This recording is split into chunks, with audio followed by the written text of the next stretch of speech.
Bienvenue sur Ottawa Spy. Aujourd'hui, nous nous embarquons pour une aventure fascinante en voiture à travers le quartier pittoresque de Népéan à Ottawa.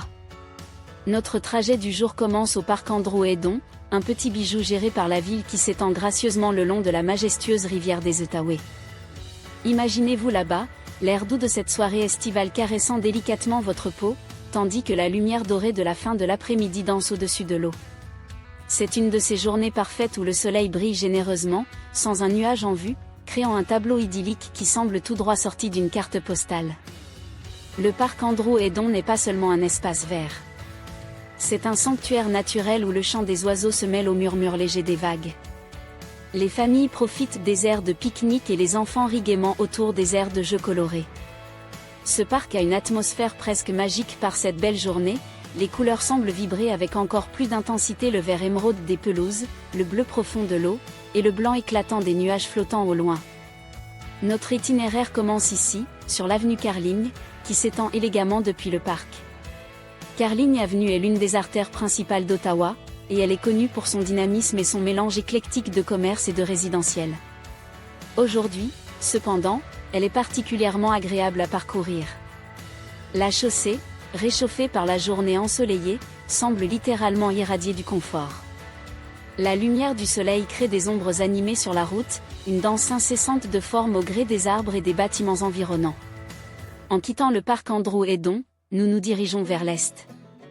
Ici, l'avenue Carling se montre dans toute sa splendeur, bordée de résidences bien entretenues.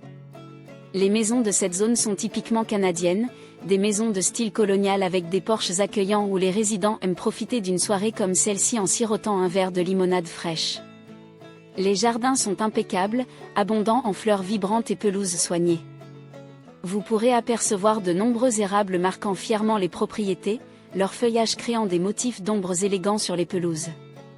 En roulant, on ne peut pas ignorer les voitures stationnées le long de la route. On peut observer une variété infinie de marques et de modèles, depuis les classiques berlines familiales jusqu'aux véhicules utilitaires sport modernes. Cela reflète bien la diversité de la communauté, un endroit à la fois résidentiel et dynamique. Alors que nous discutons de l'influence du climat sur la route, il est fascinant de se rappeler comment cette même balade pourrait être transformée par l'hiver canadien. Imaginez-vous lors d'une journée enneigée. La chaussée recouverte de neige, l'adhérence des pneus remise en question par une surface traîtresse. La visibilité se réduirait sous les flocons tourbillonnants, et chaque virage demanderait une attention redoublée. L'hiver apporte avec lui une allure presque mystérieuse à cette route familière, une bien autre expérience qu'en été.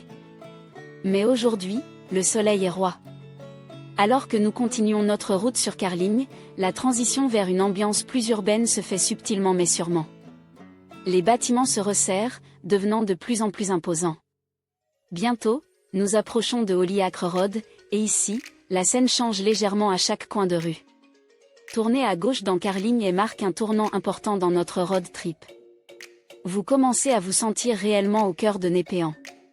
Les trottoirs s'animent, des passants, apparemment de tous âges, se promènent, profitant du temps clément. Les boutiques locales commencent à apparaître le long de la route, affichant joyeusement leurs vitrines colorées dans la lumière de fin d'après-midi. Les affaires de quartier se fondent dans l'ambiance communautaire, chaque magasin semblant contribuer à cette mosaïque vibrante qu'est Népéan. Ici, il y a tant à découvrir.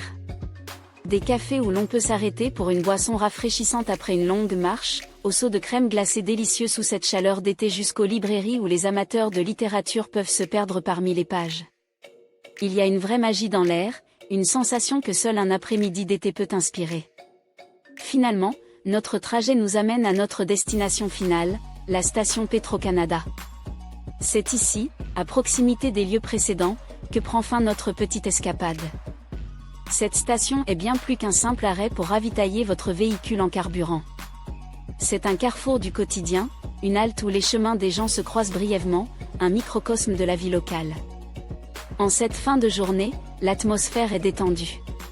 Les clients entrent et sortent, riant parfois, tout en remplissant leurs besoins essentiels, carburant, collation, peut-être même un café à emporter. Le personnel est amical, échangeant de petits mots pleins de sourires avec les clients habitués. Ainsi s'achève notre balade sur l'avenue Carling, un voyage qui nous aura permis d'apercevoir l'esprit de Népéan, une vibrante partie d'Ottawa.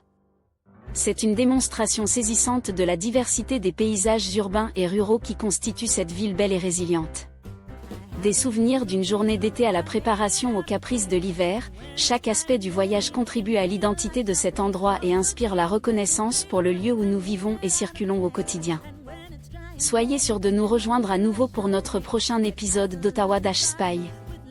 N'oubliez pas de vous abonner, liker et partager si vous avez apprécié cette aventure urbaine. À très bientôt sur notre chaîne.